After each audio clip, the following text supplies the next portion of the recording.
Olahraga untuk segmen ini, saudara supporter Timnas Indonesia yang menamakan diri atau yang sudah berada di Qatar, ini menggelar parade di Sohik Waqif menyambut Piala Dunia U17 All Out untuk mendukung Garuda Muda.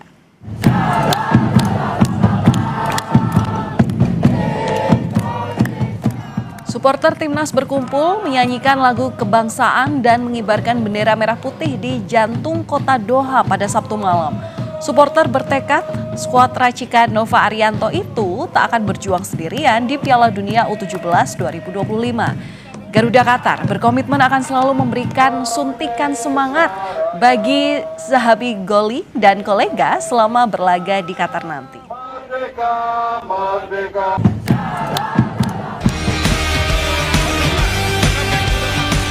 Timnas Indonesia U17 tiba di Qatar pada Jumat lalu untuk mengikuti Piala Dunia U17 2025. Garuda Muda lolos ke Piala Dunia usai tampil impresif dalam kualifikasi Piala Asia U17. Timnas Indonesia akan bersaing di grup H di fase penyisihan grup bersama Brasil, Honduras, dan Zambia. Demi mematangkan strategi, skuad Garuda Muda telah menjalani 3 kali uji coba di Dubai, Uni Emirat Arab. Hasilnya Zahabi Goli CS kalah 1-2 dari Paraguay, bermain imbang tanpa gol melawan Pantai Gading, dan kembali bermain imbang kontra Panama dengan skor 1-1. Saat kemarin kita bertemu dengan Paraguay, dengan Pantai Gading dan Panama, secara postur kita sangat kalah, tapi saya bilang ke pemain ya bagaimana kita mempunyai mental yang kuat agar kita bisa bersaing. Kalau kita tidak mempunyai mental yang kuat ya pastinya akan sulit kita bisa bersaing dengan nanti Zambia, Brasil, dan Honduras ya. Dan harapannya saya minta pemain jangan pernah takut, karena kita sekali lagi saya bicara, kita tidak pernah tahu hasil pertandingan. Timnas U17 akan mengawali kiprahnya di Piala Dunia dengan menghadapi Zambia di Doha, Qatar pada 4 November nanti. Zambia yang membawa 25 pemain hadir sebagai tim debutan di ajang Piala Dunia U17 2025. Sementara bagi Indonesia ini menjadi penampilan kedua. Pada edisi 2023, Garuda Muda hanya mampu mencapai babak penyisihan grup. Tim Liputan Kompas TV. Dan seperti apa peluang Timnas U17 Indonesia di Piala Dunia U17 2025 di Qatar?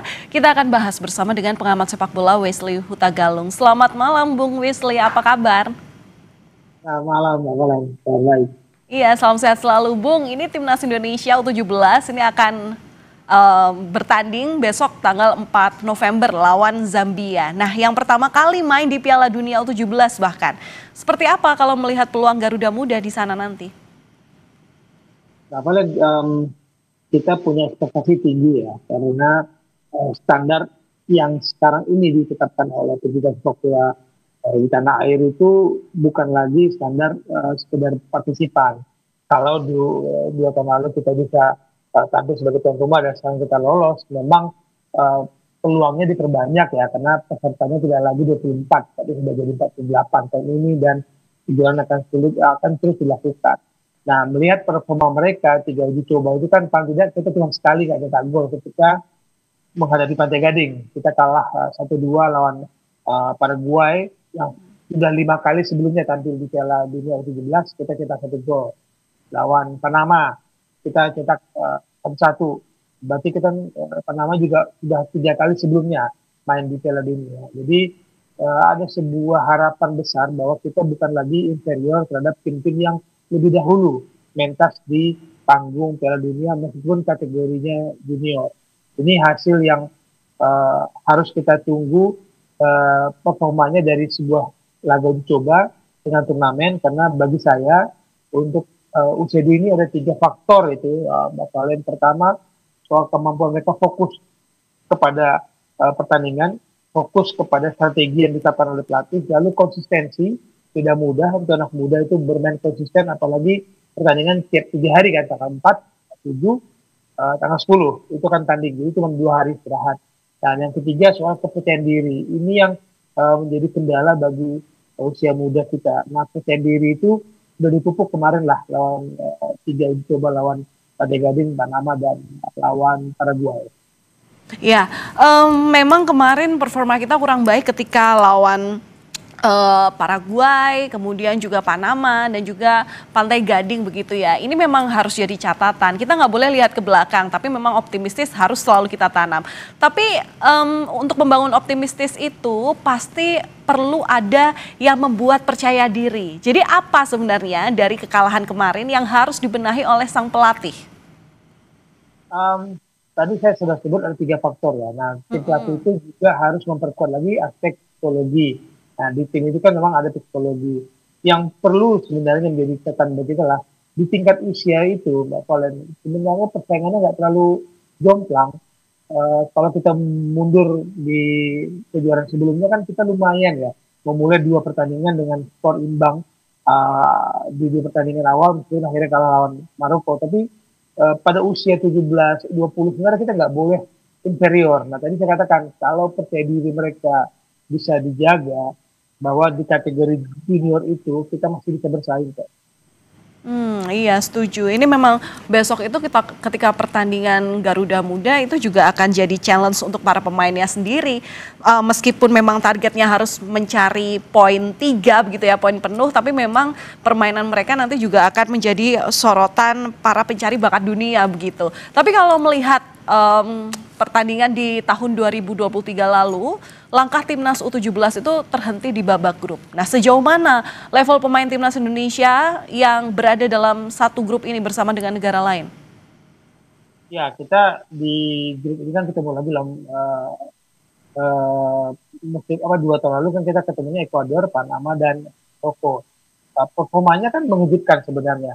Tim Bima Sakti, pelatih yang masih muda, masih bisa dibilang minim pengalaman untuk memegang pelatih kepala untuk level klub masih belum teruji kan untuk sebagai pelatih kepala, lalu kemudian mendapatkan kepercayaan sebagai tuan rumah, sebagai tim tuan rumah, menghasilkan 2 pertandingan yang membuka harapan sebenarnya meskipun kalah 1-3 lawan Maroko. Tapi pengalaman ini membuat kita membuktikan, tadi saya katakan bahwa kita di kategori junior tidak bisa dikatakan kalah jauh, apalagi kita sudah punya kompetisi Elite Pro Academy yang 3 kategori ya, U16, 18, dan 20. Nah, pemain U16 ini kan sebenarnya potensi untuk ke Piala Dunia 17. Jadi kita berharap lah kompetisi junior ini terus diperbaiki, terus dimatangkan sehingga menghasilkan produk-produk yang terbaik dari kompetisi untuk tim nasional.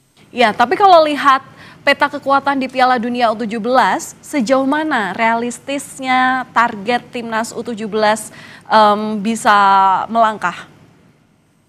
Ya, target pertama kan sebenarnya kita lolos ke Piala Dunia bukan tahun ini ya. Dari federasi kan bukan 2025 ini, tapi melihat persaingan kita harus bersyukur lawan kita adalah Zambia yang belum pernah lah sebagai debutan.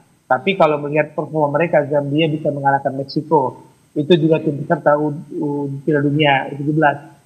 Zambia bisa mengalahkan Kaledonia Baru. Itu juga serta Piala Dunia tahun ini. Dengan skor mereka itu mereka cetak 3-1, menang 3-0. Berarti bisa dalam 2 pertandingan uji coba di Dubai mereka mencetak 6 gol. Jadi hati-hati dengan ketajaman mereka. Tapi secara tim kejutan pasti ada hal positif yang kita ambil dengan kita bahwa bisa jadi mereka yang demam panggung grogi di Piala Dunia ini. Jadi ini sebuah momentum ketika kita ketemunya Zambia di laga pertama, baru ketemu Brazil di laga kedua ya. Semoga kita dapat 3 poin nih tanggal 4 besok Valen.